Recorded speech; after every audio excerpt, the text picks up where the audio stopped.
رائے شیخ امتیاز صاحب.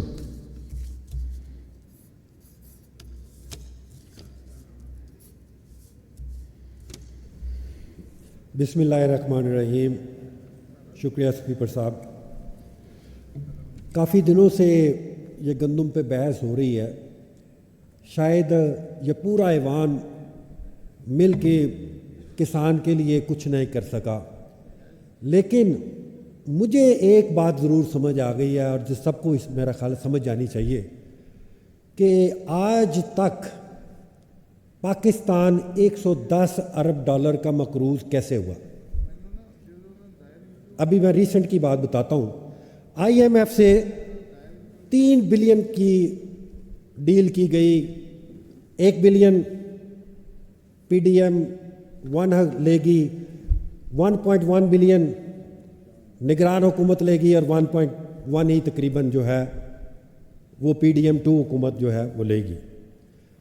پہلے کا کس کا کیا ہوا وہ تو پتہ نہیں، اور تیسری کا کیا گا اس کا بھی کسی کو پتہ نہیں.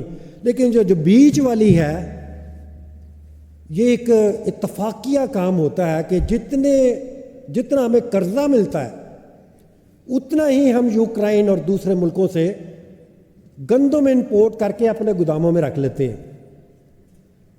وہ 1.1 بلین کا امپورٹ بل وہ ہے وہی ایسے ہی چلا جاتا ہے، اور یہاں پہ حکومت اپنی پریکیور کی ہوئی گندم کے اوپر سانپ بن کے بیٹھ جاتی ہے، اور جو باہر سے گندم آتی ہے اس کو الاؤ کیا جاتا ہے کہ وہ جائے، وہ پہلے فروخت ہو تاکہ وہ لوگ پروفٹ کما سکیں، اور پروفٹ کما کے حکومت کو جو ہے وہ ایک طرف وہ ایک پرائیویٹ سیکٹر جو کسی نہ کسی طرح وہ ملا ہوا ہے.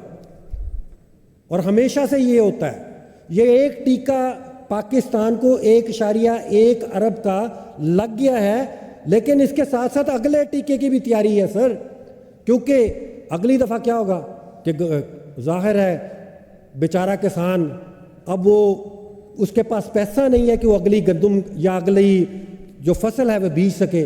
تو آہستہ آہستہ ہوگا کیا کہ اگلی دفعہ آئے گا گندم کا بحران ہونے لگا ہے، جی امپورٹ کرنی ہے، تو پھر وہی لوگ ٹریڈرز جو ہیں، اتنا بڑا ایوان کسانوں اور ذمہ داروں سے بھرا ہوا ہے، لیکن ایک چھوٹا سا طبقہ ٹریڈرز کہہ لیں یا ٹریڈرز کہہ لیں وہ ہمیشہ سے کمائی کرتا ہے کسی نہ کسی طریقے سے، اور پیسہ کما کے ایک غریب کا، ایک کسان کا، ایک پاکستانی کا پیسہ اس کی جیب سے نکالتا ہے، اور امیر سے امیر ترین ہوا جا رہا ہے.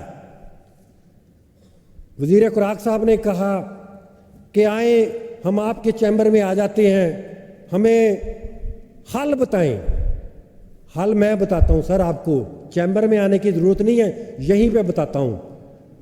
گرفتار کرو ان کو جنہوں نے اجازت دی امپورٹ کی، گرفتار کرو ان کو جنہوں نے امپورٹ کیا، گرفتار کرو ان کو جنہوں نے گندم آپ کی جو پریکیور ہوئی تھی اس پر سانپ بن کے بیٹھ کے. ابھی ایک پیچھے تقریب ہوتی ہے سر، اس میں 2 وزراء حنیف عباسی صاحب کہتے ہیں تم چور ہو، تم نے گندم میں پیسہ کمایا، اور وہ کیا کہتا ہے آگے سے، چپ کر جا، فارم 47 کا اگر میں نے بتا دیا تو تم ذلیل ہو جاؤ گے. You scratch my back, I scratch my bye. اس کے بعد دونوں طرف خاموشی ہو جاتی ہے، نہ ادھر سے کوئی بیان آتا ہے نہ ادھر سے کوئی بیان آتا ہے.